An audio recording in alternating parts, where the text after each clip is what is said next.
Donald S. Rugoff, or Mr. Rugoff, as he was called by everybody who worked for him or knew him, was probably the greatest distributor of independent and art films in the 1960s and 1970s. He was really drawn to filmmakers who were passionate filmmakers. He had exquisite taste. Poi era stato bravo lui nell'occuparsi di molti registi europei in America. Nobody else would have chosen those movies. He was really good at what he did. The greatest exhibitor this city has ever seen. He wanted his theaters to be different than any other theaters in New York. They were like temples of the arts.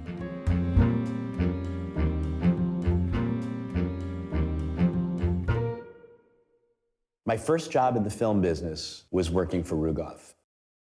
I realized years later that everything I know about the film industry, I learned from this guy. But I had real mixed feelings about him because he was kind of a terrible person. Reviled and feared. God, he was a piece of work. Thorny, difficult man. Crazy person. As the years went by, Rugoff began to loom larger in my life. And I was feeling bad that I had lost touch with him. He was really self-destructive. If I didn't know anything about drugs, I would have thought maybe he was on drugs. Didn't people say there was a plate in his head? Was there a plate in his head? Però più o meno c'era un elemento di follia che me lo rendeva caro. I heard very little about him other than rumors that he had died penniless and was buried in a pauper's grave somewhere in Martha's Vineyard. So I decided that I had to get to the bottom of it. I have a question for you, Evangeline. Would you be willing, if I were to come visit you, to tell me some of these stories on videotape? Right. The thing is, of course, I may remember things that are not pertinent to what you want to present in a movie. I mean, I may remember more personal events, that happened, but do you know how it started?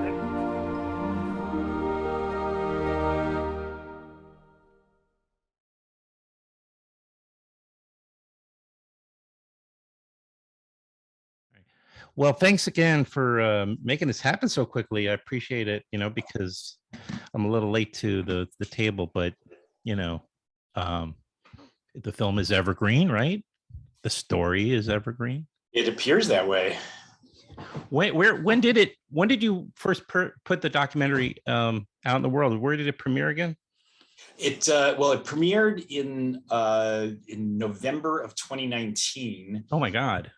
That was at Doc NYC. That was the world premiere, and then it showed again in January of 2020 at the Palm Springs Film Festival. That was the West Coast premiere, and then there were a shitload of other festivals that were lined up behind it all over the world. Something happened that. Yeah, and then this thing happened that thing put a damper on that, and I spent the following year and a half pretty much trying to figure out exactly how to recapture whatever momentum we had coming out of Doc NYC, because we did have a lot of momentum coming out of Doc NYC. The reviews were phenomenal. The audience response was great. Distributors were, nipping at my heels. But unfortunately, at that point, distributors were, really worried about whether they had a future in the business. And so they're, they kind of retrenched. And I did the same thing. I basically spent that time looking and watching at what people were doing in the marketplace to see how things had changed and whether things were going to move in one direction or another. And then I got a phone call in the middle of the summer of 2020 from David Schwartz, who used to be at the Museum of the Moving Image and Paris Theater. At that point had just taken over the responsibility of running the Paris Theater, working for Netflix. Right. And David was one of the people who had seen the film at its original screening at Doc NYC, saw it with an audience, saw the way that it had played, and said, "Wouldn't it be cool to reopen the Paris theater with your movie?" And my jaw dropped, and I was like, "Well, yeah, that would be phenomenal." And he needed to work out a lot of details. They weren't sure when the theater was going to reopen, but the symmetry of having the film open at the Paris, which was one of the theaters that Rugoff actually ran. Oh, that's right. Yeah. Was just too good a publicity angle, too good a bookend to the history of the movie. Right. And so I held out. And it doesn't hurt that it's owned by Netflix, by the way. Yeah, well, I don't know if you thought of that. Yeah, I mean, I had mixed feelings about that, honestly, because the movie about theatrical movie going, it's not, Right. No, that's true. Yeah. I mean, and mostly the Paris is a way for Netflix to get films considered, right? I mean, that's for the most part, that's the case, right? Yeah. So yeah, David had to navigate a lot of politics at Netflix because it wasn't a Netflix film. And then there was the issue of when the theater was going to be ready to open. So finally, I got the word at the beginning of the summer of 2021, so literally a year later, that in August was when they were going to reopen the theater. So I built the entire theatrical release of the movie around that August opening. And that's when we opened in 30 cities in August of 2021. And now the film is out available on various platforms all over the place. So, so that's kind of the quick distribution history of it. When these challenges surface, I was wondering if there isn't something inside of you that kind of kicks into like gear with all your decades of experience in distribution, et cetera. Like if this isn't just like a project, in of itself for you, like that you can a puzzle, a mystery, Well, that's precisely what it is. I mean, it always is, because the one thing even in the best of circumstances, you mean? Yeah, exactly. Yeah. I mean, the truth is that one of the dirty little secrets of our business that people who are just coming into it don't understand is that getting people to go to a movie theater is a challenge, has always been a challenge, even ever since the advent of television, it's been a challenge. And when I'm talking about the advent of television, I'm not talking about the recent surge in no, the birth of TV in the 50s, perhaps. Precisely, and it's when people who are in the position of marketing and distributing films in theaters, I suspect that they all have the same recurring dream, which I've had many times, which is that you open up the movie and nobody shows up, and it happens, and so the reality is that I understood that I was going to need some kind of angle, some sort of way of presenting the movie that was going to give an urgency to, first of all, to theaters to even wanting to play it, and second of all, to the public to actually show up. And that took the form of, once the Paris theater had, committed to the opening of the film, I offered it out to the theaters around the country as a benefit for the reopening of theaters after the pandemic, reopening of art theaters after the pandemic. And that was the angle that ended up getting me bookings all over the country. So I donated all of what would have been film rental to me to all these not-for-profit independent art houses around the country. And it paid off. It paid off for me, it paid off for them. And it gave me an angle to get people to talk about it, to write about it, to highlight the movie in a way that hopefully, got people interested in seeing it. So, so you're right to position it that way. One of the things that the movie's about, and it was part of my dilemma when I was trying to figure out what to do with it, is that the movie actually celebrates the theatrical experience. It sure does. So to to compromise on its theatrical awareness was not something that I thought was appropriate for the movie. If it had been a different type of movie, I probably would have gone in a different direction with it. And again, another thing that the movie really focuses on is that even back in the day that the movie talks about, which was back in the late 50s, early 60s, and into the 70s, that even then it took a certain amount of showmanship to get people interested in seeing a movie. And I felt like I had to emulate that. I had to channel Rugoff Right. in order to try to, figure out a way to get the movie out there.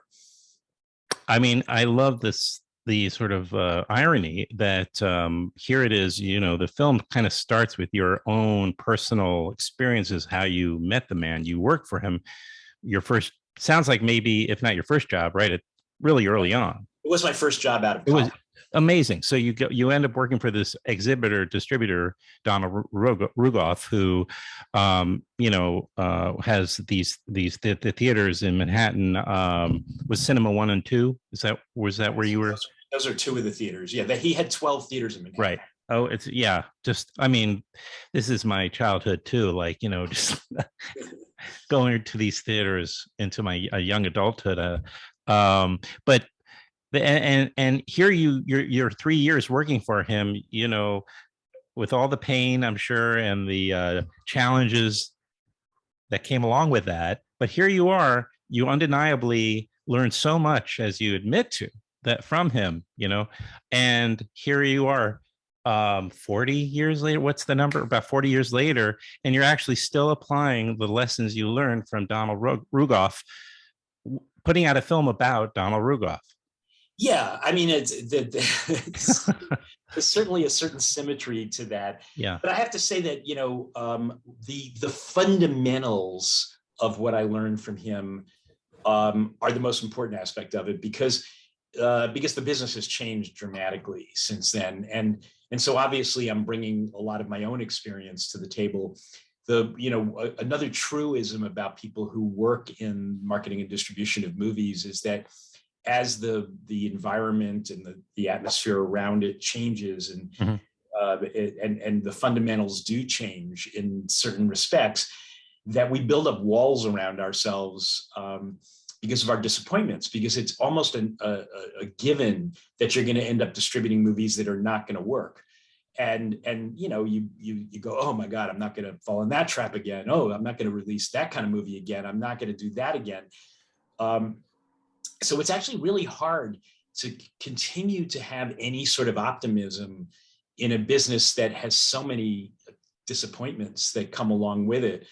But you have to build up, you have to allow yourself to somehow get beyond that and continue to look at things with a fresh eye.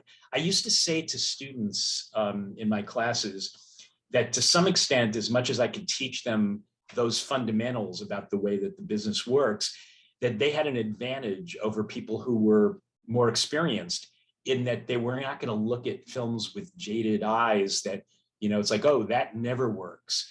Because in reality, if you look at the films that have been surprise hits over the years, they're all movies that were dismissed by more experienced people in the marketplace who said, no, that never works, right? You could never take a Korean horror comedy and win Best Picture and make $50 million with it. That would never happen, and so the point is that you have to allow yourself to fall into love with things again, and say, no, my God, if I'm in love with this, I can make other people fall in love with this. Hopefully. I mean, yeah, but it starts off with trusting, never giving up on your instincts, which seems to be key, and yet maybe the most difficult thing to do, to commit to. Yeah, I mean, a lot of the films that Rugoff ended up distributing to great success were movies that had been turned down by everybody else, where people thought that he was crazy to pick them up. But he just saw something in them that was like, wow, I think I can figure out a way to get attention for this. And that to me is the key, is that, is there a hook? Is there a way to get people to remember that this film even exists, let alone go buy a ticket for it? I mean, I don't know. I'm loath to give examples of some of the films right now, but I'll show the trailer, so they'll all be in there. That'll speak for itself. But let's talk a little bit about the actual man, Donald Rugoff, because as we mentioned, he was a bit of a jagged pill, to say the least, right? But do you feel, so here he was, very unsocialized person. I mean, it seems like I've been kind of not sure if I wanted to bring it up, but is it even possible that the man suffered from a little, clearly there were disorders there, right? So at the very least, possibly even some mental illness, possibly. Is that possible? Well, okay. So, I mean, it worked for it. I mean, he seemed, he was an incredible person. It's a complicated thing to talk about because there are so many different factors that, if you really try to psychoanalyze him or to figure out exactly what was going on with him, his wife, his ex-wife in the film, talks about how was it physical? Was it mental? Was it, and she says, they're so intertwined. They're so, and the reality is that it's almost not worth worrying about what the cause was, except to say that it's something that obviously came from somewhere. But part of what I think, even in its time, people understood that he looked at the world askew, which was really bad from a social perspective, but really good from a movie perspective, because he would see things in movies that were, considered a little crazy. I mean, I always love talking about the example of Andy Warhol's Trash, which was a movie that, I remember seeing it as a high school student, and can, I don't know if you remember the film all that well, but the movie is really outrageous, and even in today's world where we're used to seeing so much ridiculous behavior on, in cable shows and stuff like that, on TV shows, the Trash is really out there. And for him to take a look at that movie and say, I'm going to book that at Cinema 2 across the street from from Bloomingdale's. and somehow draw the art film crowd to this crazy X-rated movie. It was definitely really out there. So yeah, I mean, it's it takes a slightly different perspective to think of something like that and think that you can make a success out of it. And some of that came from his craziness. Right. Right. Well, your film, I mean, you started almost considering doing it as a book, right? But then you realized that the urgency of some of his contemporaries, like Dan Talbot, for instance, who we've lost, Robert Downey. I'm not going to say junior, senior, because he was the original Robert Downey. We've lost Robert Downey. We've lost a number of people. So you sensed that urgency, right? And decided to do a documentary, which, by the way, makes a little bit more sense anyway. I guess so. I mean, when I first, the book part of it was never something that I thought I could actually do, because it would take too much concentration, and I have too many other things that I'm doing at any given time. But when I first set out to do the project, I thought I was just doing an oral history. Oh, okay. And the way that it developed was that I was, going to a lot of film festivals and film events and things like that, and running into these old timers who were literally the generation ahead of me in the film business. They were telling these great stories, and, it just occurred to me that somebody needed to capture this stuff before these people disappeared. And it turned out that it was just in the nick of time, because a lot of people who are in the movie have passed away since I got their interviews done. But it was during the course of doing some of those early interviews that Rugoff's name kept coming up. And I, obviously he was dead, so I couldn't interview him. But it struck me that, because he seemed to be such a central character in other people's stories, that maybe that was the story. And that's when I started to focus on, maybe. So what was the original idea? The original idea was just to do an oral history about that era in. Oh. And I have all that, by the way. I mean, everybody I interviewed, I got them to talk about their own careers and, other people's careers and what it was like working at that time. So I have all that on tape, and, I aspire to perhaps someday doing something with all that footage. Mm-hmm. And this, what is the phase like, if you can describe? Are you talking about the advent of what we can now call the independent film, the days of the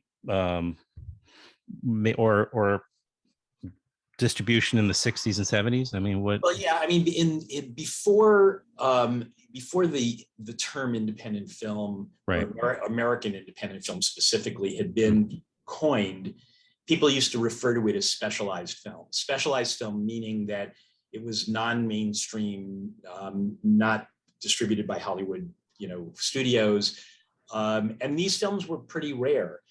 And the confluence of the fact that television and the breaking up of the monopolies, where the consent decree that forced all the studios to divest their theater ownership, those two things together had created a real crisis in the Hollywood world that I have to say is very similar to what we've been experiencing recently. And so Hollywood films were going through a malaise where there was very expensive, very formulaic movies being made, and people were not going to the movies in the same kind of numbers that they were going to in the heyday of Hollywood, which was only 10 or 15 years earlier than that. And so people like Rugoff and Roger Corman, and there were a few others at that time, saw an opportunity by looking at Europe more so than anywhere else, in terms of the kinds of movies that were being made, which were very cutting edge, which would offer something way more provocative and interesting than what was being offered by the studios, and proving that there was a real market for it. And, at that time, we used to joke about the fact that, I said we, because I came to this later than that, because I didn't really get into the film business until the 70s. So it was already late in this cycle. But historically, the joke, which was not funny as much as it was true, was that the best combination of elements to make a successful movie in those days was a lot of sex and good reviews. Those two things together would make for a specialized film success. And Rugoff was one of the people who took advantage of that, as was Roger Corman. So that was what was going on at that time, and that's what I was hoping to kind of capture. What's so interesting too is that, I was thinking about the people who were older than me, who had come before me in the industry, but many of whom were still alive at the time I started making the project. And the title that I had in my head at the time that I started the project was Cinephile Generation. And I realized, as a result of the interviews that I was doing, that was a complete misnomer, because when I asked people like Dan Talbot and Roger Corman and Ben Barinholtz and people who were like the folks that I interviewed for the movie who were from that generation, I asked, what was the singular moment? What was the reason why you got into the film business? Why, what drove you to do it? And what I thought the answer was going to be was, oh, I saw this movie that really inspired me and that got me. But in every single case, there was like, well, I saw an ad in the paper for a job, and I thought it sounded interesting, right? And I work. And so it was a complete accident, and they became cinephiles as a result of being in the business, as opposed to the opposite result. And what I realized was that the cinephile generation was actually my generation, because our sensibilities were formed by people like Rugoff and Talbot and Barinholtz and others. So I was, my anticipation, my thesis originally was just off. And that's, so I don't know if that answers your question. But yeah, no, it's fantastic. No, yeah. I love it. Are you kidding me? This is great. The name of the documentary is called Searching for Mr. Rugoff, and it's directed by and edited. Well, no, I had it. Did you edit? Yeah, no, I didn't edit it myself. Okay, sorry. Yeah, no, that's okay. I directed it, produced it, and I'm in it. You are, because it's a bit, I mean, it's the tie that binds the film is your sort of search, and the title search for trying to figure out, because you Google him, and all right, as you said, and then we should let you finish your sentence about the editor before I. Yeah, no, his name is Brian. Sorry. His name is Brian Gersten.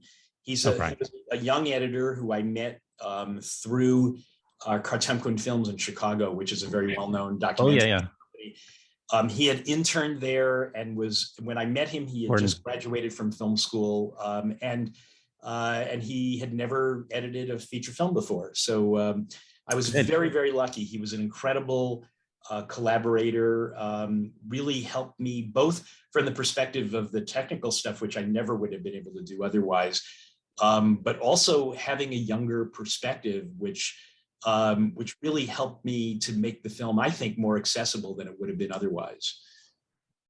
Yeah. By the way, Gordon Quinn, I did have him on this podcast. I had to, Gordon's a legend. Definitely, and he was fortunately doing well. He just come off of I think a really bad case of COVID. Actually, when I talked to him. Yeah, I think he was the very first person I knew who had COVID. Yeah, other than Tom Hanks, Tom and Rita. Yeah, well, there you go. But I don't know Tom Hanks. I was trying to. But to get back to my earlier point about your sort of the backdrop of the film is since 40 years later now, you're kind of realize how much this guy that probably you were quite ready to maybe graduate from back in the day because of his complicated nature, but that here you are all these years later, you're realizing still how profound impact he had. And then you go to the Spirit Awards, I think it was, or the Spirits, where his contemporary Dan Talbot, who we've mentioned a few times, gets this award. And instead of just thanking folks, he uses the time at the microphone to talk about Donald Rugoff. And then that sends kind of like a message to you or some sort of effect on you. Yeah, that was kind of part of what was, I guess you would call it, the inciting incident that right. Kind of got me going. The truth is that my relationship with Rugoff was always a mixed bag. I think people didn't work for him for very long because he was such a monster when it came to the hours that you had to put in and the way that he would berate you if you did anything wrong. And it was not the greatest situation. What the counterbalance to that, which is why people wanted to work there, was because it was a very exciting place to work. There was a lot of really great stuff going on. If you were interested in film, there was no more exciting place to be. But one of the reasons why I was able to work for him for almost 3 years, in spite of the bad environment and all the other stuff that came along with it, was because I never really thought it was going to be my career. I was always doing it while in the back of my mind, I wanted to be making movies. Okay. And so, part of what went on there, which is, a tribute to both Don's craziness, but also in retrospect, something that really helped my career dramatically, is that I had in the back of my mind at that time a film that I was writing or I hadn't really started writing it yet, but I was writing it in my head, a screenplay. And so 3 times while I was working there, I resigned. I said, I've had enough. I need to focus on what I really want to be doing. And I quit my job. And all 3 times, Don gave me a raise and a promotion. And so he kind of, sucked me back in. Right. And it was something that I learned was accidentally a really interesting strategy, because he hated when people rejected him. Right. He was ready to reject anybody at any given time. But they get hired and fired without any. Yeah, no notice. Where they never saw it coming. Never saw it coming. So I mean, and probably that would have kept going. My final job, I mean, you got to remember, I was only, at the time that this happened, I was 2.5 years out of college, and he made me the head of acquisitions for the company. Yeah. Now, mind you, at the time, there wasn't a whole lot of acquisitions going on because the company was in a lot of trouble. But nonetheless, it was an enormous amount of responsibility that was placed on me. And how could I say no to that when, again, even though I wanted to be doing something else, it was a really, amazing learning opportunity. Yeah, you were the sort of the Cassidy. What's her name? Yeah, right. The 2.5 years out of school, You and wouldn't you're already believe what I overheard. working at the White House, as it were. Let's see. You can rent or own a copy of Searching for Mr. Rugoff, since it's available on Blu-ray, DVD through Kino Lorber, right, and on TVOD. So that means it's on various cable, right, Yeah. on demand. I mean, to be clear, it's only available from Kino Lorber through their Kino Now platform. Okay. But it's available on Amazon, which is their streaming platform. Go ahead. It's their streaming platform, and it's also on Amazon and on iTunes and on Hulu. I mean, not Hulu, Vudu. Yes, I know. It's confusing, and Google Play. But it is available on DVD and Blu-ray, and at any retailer that sells DVDs and Blu-rays still these days. Yeah. And for cinephiles, though, and people that would be interested, not that I think the subject matter is right in their, wheelhouse. I mean, so anybody's interested in the American independent film, history thereof is going to find this story as kind of essential viewing, and just a curious New Yorker, I mean, as well. I mean, there's lots of ways into this documentary.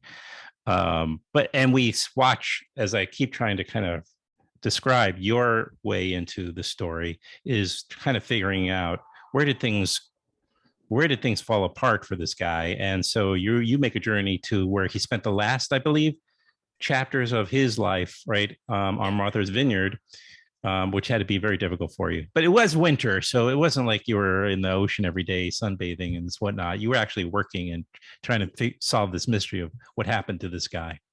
Yeah, I mean, it's funny because the structure of the movie, without going into too much detail, was extraordinarily difficult to come up with because there was too much that I wanted to accomplish.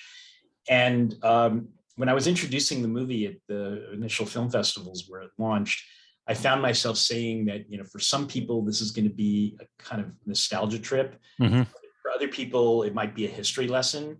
And for me, it was kind of an exorcism. Yeah. I had some PTSD lingering there. Yeah, well, I had something I needed to get off my chest. And mm-hmm. And I finally was able to reconcile myself. As I mentioned earlier, I had very mixed feelings about this guy. Yep. And I, ultimately I was surprised at how positive people were about him. At the beginning I was thinking that maybe it's because as you get older and time passes, that perhaps the negatives disappear more and you remember the positives, which I think is mostly true. That people hang on to the good stuff more than they do the bad. Although I think that there are certain circumstances where that's not true. But then I started, as I got deeper and deeper into it, and people talked so affectionately about him, I realized that my experience was just too limited. Like that they understood more about what was going on than I did. And so the film was really a learning experience for me. Like I by the end of it, I had really not only reconciled my own feelings about him, but I felt very differently than when I started. Well, I'm grateful for learning about him too. Because there are all these people that are behind the the curtain or what have you, like in your life, and as a very enthusiastic moviegoer, as a young person, able to hop on the train from Forest Hill, the mean streets of Forest Hills where I grew up, and to take the E train or whatever into Manhattan, or the F train, and go to the Cinema 1, Cinema 2, go to the Paris, to the 8th Bleecker. What are some of the others? I run them down like this. It's Cinema million 1, times, right? So Cinema 1, Cinema 2, the Sutton, the 8th Street, the Murray Hill, the Plaza, the Paris, the Paramount, the 8th Street Playhouse, the Art. The Sun was on 57th Street, right? Sutton was on 57th. And what was the one next door to? What was on was it on Lexington or 3rd? Avenue and further a few blocks south of the cinema ones. Well, there were 3 other theaters. Right near PJ Clark's, I think. That was the Beekman by PJ Clark's. But on 3rd Avenue, Cinema 1, Cinema 2, the Baronet and the Coronet, which right, of course, Walter Reed theaters. And then there was one other theater that I'm now forgetting the name of that was a chain theater that was also on that next block. So there were 1, 2, 5, 6, 7, 8. There were 9 theaters within a 3-block area. And there was one little art house spot. I don't think it was Athalia, but I could be wrong. Right, Serendipities, wasn't there in that neighborhood on the side street? Wasn't there a little art house cinema over there too? Well, there was the Fine Arts. That was another Walter Reed theater. There was one. Well, you think about the Plaza. The Plaza was on 58th off of Madison. No, I'm not thinking of that. But maybe I'm imagining this little art house theater that was like little, like right as you're getting close to, I guess 2nd Avenue. Oh, well, that might have been the D.W. Griffith. Okay, there you go. I think that's probably right. Yeah.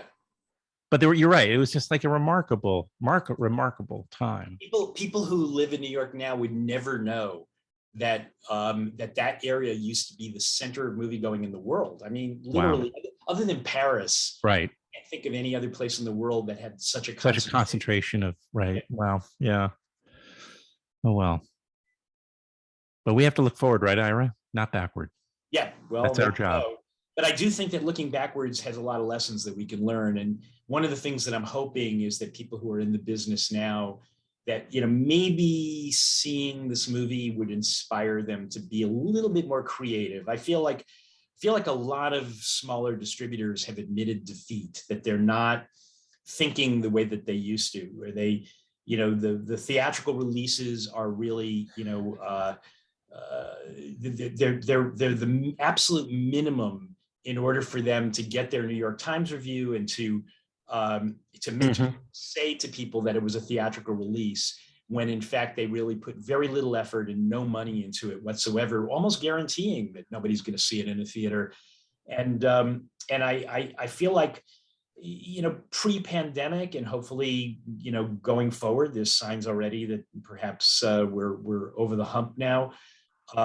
There was signs that there were distributors, most notably A24 and Neon, Magnolia, who have actually done a really good job of creating attention around movies that were unexpected. And I think that's the kind of behavior that I'm hoping that my movie will help to inspire people to do, to see it as, it's a risky business. It is, it's not something that you go into, if you want to have a safe paycheck.